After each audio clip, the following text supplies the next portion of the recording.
In the last 22 years, PlayStation and Xbox have sold a combined 510 million units.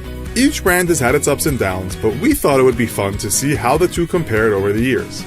Join us as we try to determine which console is best in this episode of the Infographics show, PlayStation vs. Xbox. Sony came to the video game console market with PlayStation in December 1994. It was a very successful console which managed to sell 102 million units by the time it was discontinued in March 2005. The console featured a 33 MHz CPU and a 33 MHz GPU. The most popular game on the console was Gran Turismo, which sold 10.8 million copies. Sony waited 6 years before releasing a successor to the original PlayStation. PlayStation 2 debuted with a price tag of $299. Microsoft became interested in the video game market and in November 2001 debuted their console titled Xbox, also for $299. Microsoft derived its name from DirectX Box, which was a reference to Microsoft's graphics API, DirectX.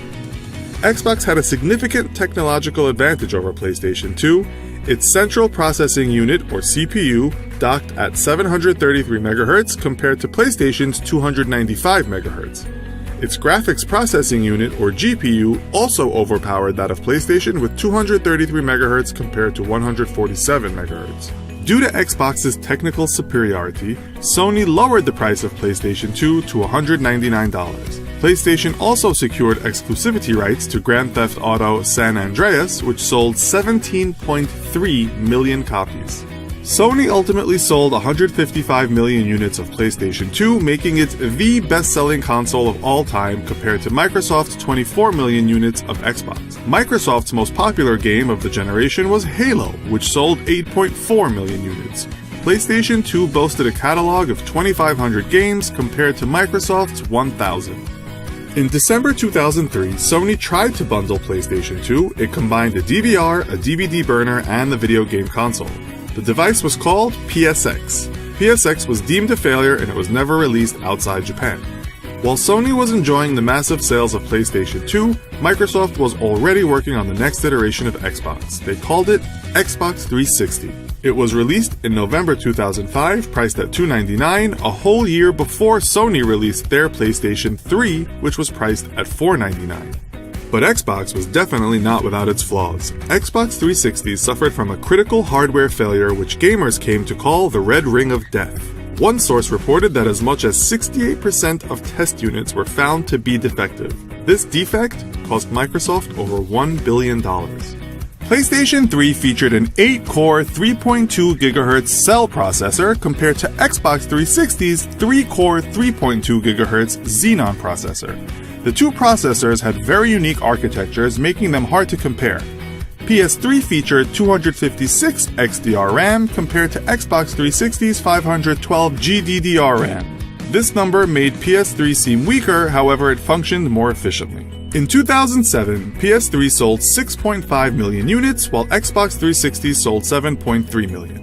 PS3, in the same year, sold worse than its previous, far less powerful version, which sold 12 million units. But even though PS3 had a slow start, it managed to catch up with Xbox 360. By June 2016, PS3 sold 86.5 million units, while Xbox 360 sold 85.5 million. The Xbox 360 game catalog contained 1,200 titles, while the PS3 game catalog contained 2,100.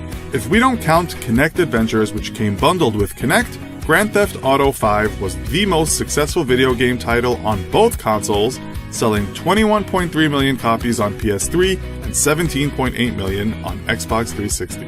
The 8th generation of consoles came out in November 2013, with Microsoft releasing Xbox One and Sony releasing PlayStation 4. Microsoft suffered a huge marketing blow even before release when they announced that Xbox One will require always online mode, which would make the console unusable if it was unable to connect to the internet at least every 24 hours. PlayStation 4 arrived in stores at a price tag of $399, while Xbox One launched at $499 and included Kinect. At launch, both consoles were similarly matched as far as processors were concerned. PS4 featured an 8-core AMD processor which clocked at 1.6 GHz and Xbox One at 1.75 GHz. But as far as graphics were concerned, PS4 had a 30% advantage with 1.84 teraflops over Xbox One's 1.31 teraflops.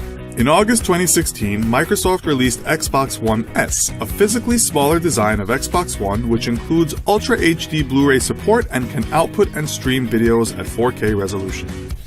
Sony released PlayStation 4 Pro in September 2016. The Pro version received a massive power boost by upping its graphic performance to 4.2 teraflops, but features no Ultra HD Blu-ray support.